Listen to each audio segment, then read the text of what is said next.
Bismillahirrahmanirrahim. Assalamualaikum warahmatullahi wabarakatuh.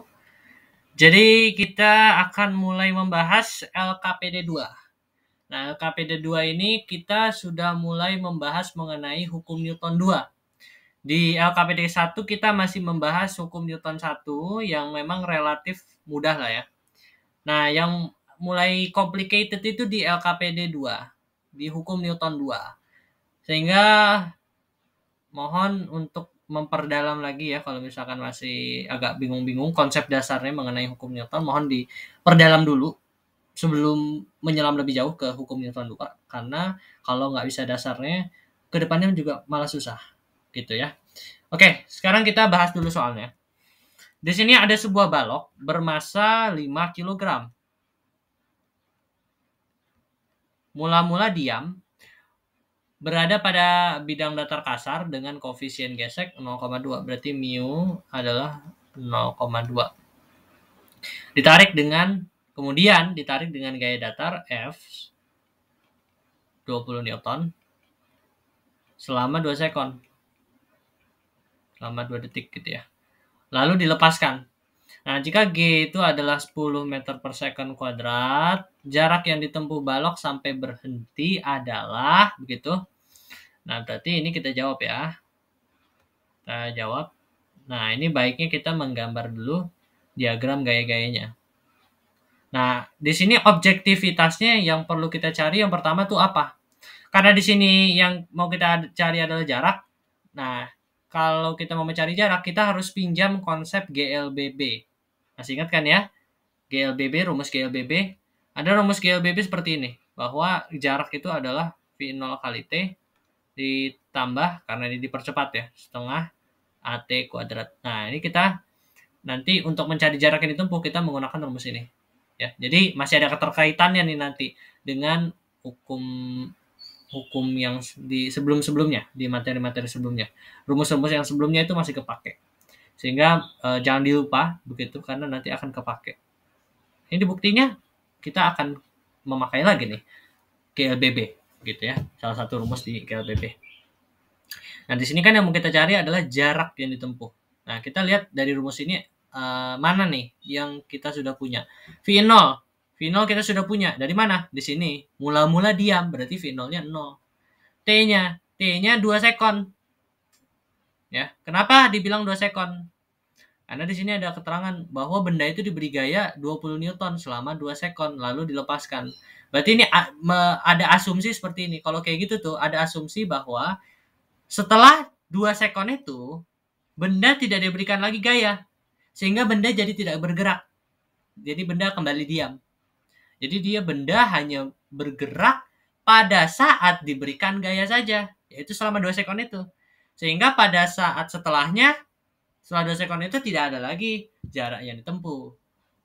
Sehingga kita menggunakan asumsi itu untuk soal seperti ini.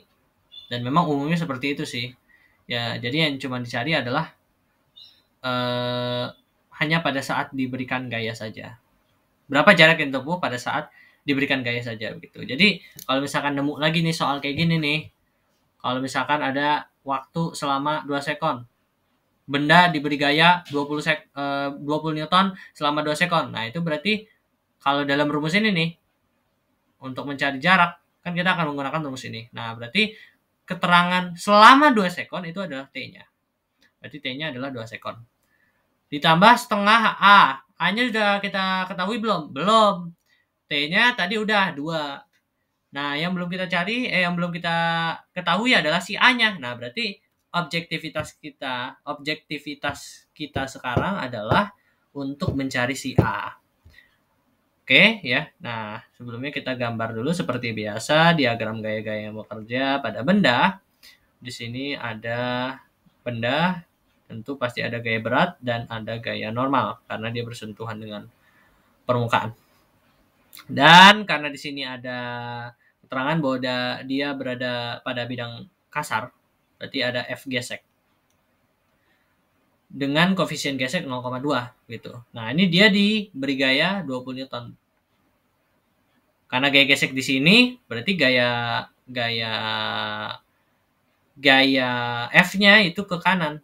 Karena gaya gesek itu selalu berlawanan arah dengan gerak benda. Kalau misalkan F-nya kita tempatin di sini, ya berarti kita tempatin F gesek di sini. Kalau misalkan kita tempatin F gesek di sini, nah berarti F geseknya di sini gitu. Jadi selalu berlawanan arah begitu. Nah, di sini kan yang mau kita cari adalah si A-nya ya, akselerasi, nilai dari akselerasi. Nah, di sini kan kita tahu ada sumbu X sama sumbu Y ya. Kita lihat pada sumbu X. Pada sumbu X dia ada perubahan posisi nggak? Ada kan ya? Karena dia bergerak di bidang horizontal. Sehingga berarti dia bergerak di bidang X, berarti dia ada perubahan posisi dong. Nah, berarti kalau ada perubahan posisi dan dia diberi gaya, berarti kan di situ dia mengalami perubahan mengalami perubahan posisi, serta karena dia diberi gaya ada perubahan kecepatan juga. Nah, berarti di sini pada sumbu X ya, itu berlaku hukum sigma F sama dengan MA. Nah, kita lihat pada sumbu Y.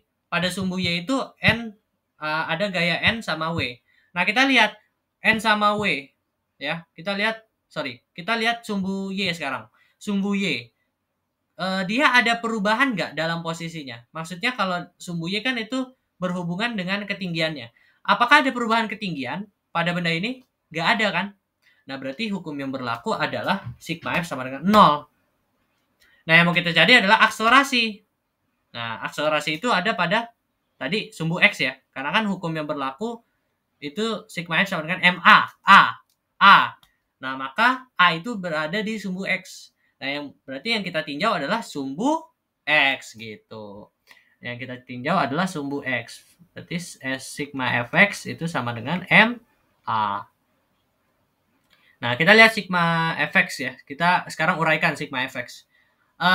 Sekarang kita lihat di sini ada gaya apa saja yang bekerja. Ada gaya F sama F gesek. Karena F itu ke kanan positif kan, berarti F dikurang dengan F gesek karena F gesek itu berlawanan arah. MA gitu ya.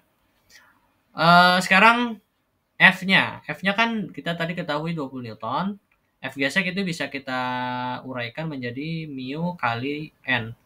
Sama dengan M-nya 5 dikali A. 5A berarti ya. Nah, mu-nya kan tadi udah kita ketahui 20 min mu-nya 0,2. Nah, N-nya di sini langsung aja ya. Pasti semoga udah pada paham gitu. Dapatnya dari mana? 50 ya kan? Karena kan di sini N nilainya sama dengan W. Nah, W kita tinggal cari nilainya.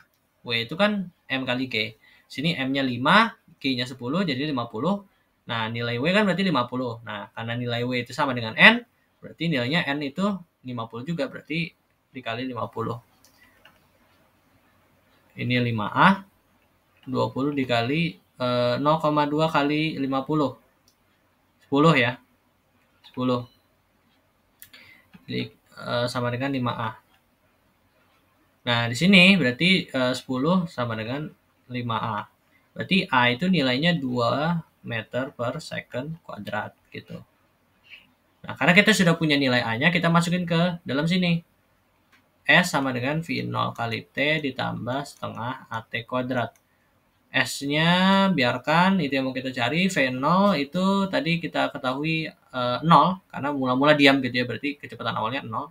0 dikali T-nya tadi 2, ditambah setengah. A-nya adalah 2, T-nya adalah 2 kuadrat. Berarti S sama dengan ini 0 kali 2, 0. Ditambah, ini coret-coret, berarti jadinya 1, 2 pangkat 2, 4. Berarti S sama dengan 4 meter. Jadi di opsinya adalah A. Jadi gampang ya begitu. Jadi kita tinggal melihat gaya-gaya yang bekerja, lalu karena di sini kita yang ditanya adalah si jarak. Nah, untuk mencari jarak kita butuh yang namanya percepatan. Nah, untuk mencari percepatan tinggal kita meninjau karena yang berlaku rumusan Newton sigma F sama dengan MA itu adalah sumbu X, maka yang kita pilih adalah gaya-gaya yang bekerja pada sumbu X. Jadi sigma fx yang kita pilih, bukan sigma fy. Sama dengan MA gitu. Nah, tinggal kita uraikan, dapat A-nya segitu, dan tinggal kita masukin ke rumus. Jadi gampang ya, gitu. Ya, jadi sekian pembahasan soal dari saya. Terima kasih. Assalamualaikum warahmatullahi wabarakatuh.